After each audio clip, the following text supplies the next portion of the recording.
Le parquet de Cayenne a dévoilé des éléments supplémentaires sur le meurtre du policier de Lofast, survenu le 25 août alors que celui-ci était hors service. D'après les nouvelles informations, la victime avait récemment réalisé plusieurs achats d'or, notamment dans le cadre d'une vente aux enchères. Le 25 août au matin, le fonctionnaire de police avait échangé avec une personne sur les réseaux sociaux dans l'objectif d'acheter une chaîne en or à 2200 €. Le rendez-vous pour la transaction était au quartier Cœur de Bambou.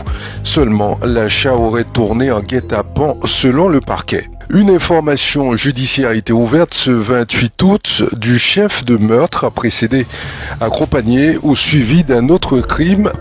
L'homme de 19 ans a été mis en examen. Alors qu'il a demandé un délai pour préparer sa défense, il est incarcéré jusqu'au débat sur son placement en détention provisoire. Ce sera ce vendredi 30 août.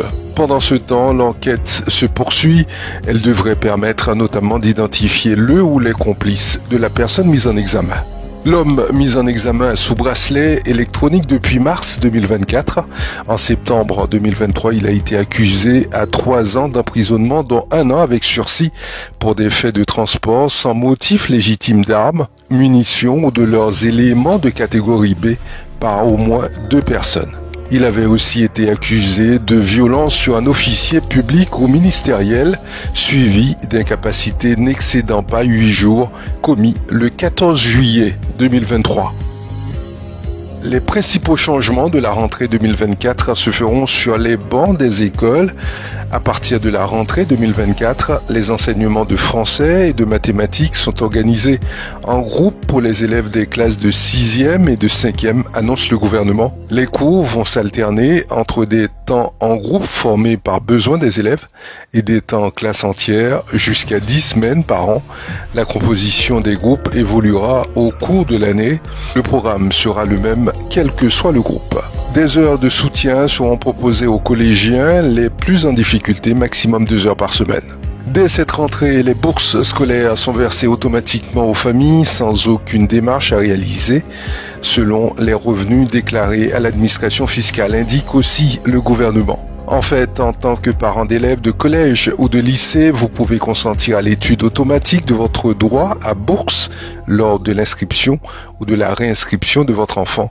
Si vous n'êtes pas d'accord, il suffit de suivre les modalités habituelles. Cela comprend un plan mentorat. L'idée est d'accompagner les lycéens par des mentors qui exercent dans la même filière professionnelle, suivis par l'élève. Des établissements l'ont déjà expérimenté en 2023. Un nouveau cycle de formation pour le bac professionnel sera aussi instauré. Il comprend la généralisation des groupes à effectifs réduits en français et mathématiques en seconde et en première, l'accompagnement hebdomadaire de chaque lycéen, 1 heure en seconde et en première, 1h30 en terminale, la réorganisation des 6 dernières semaines de l'année en terminale pour la suite de leur parcours. Dès le 1er septembre, il sera possible de demander sans ordonnance le dépistage de 4 infections sexuellement transmissibles, chlamydia, gonocoque, syphilis et hépatite B, en plus du VIH en laboratoire de biologie médicale.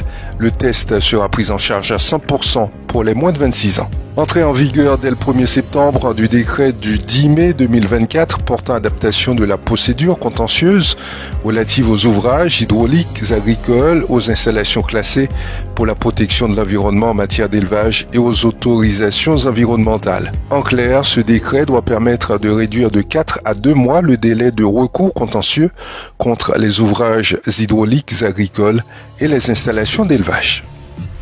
En raison d'un retard dans l'acheminement du mobilier scolaire, des classes seront fermées dans 7 établissements scolaires à Saint-Laurent-du-Maroni.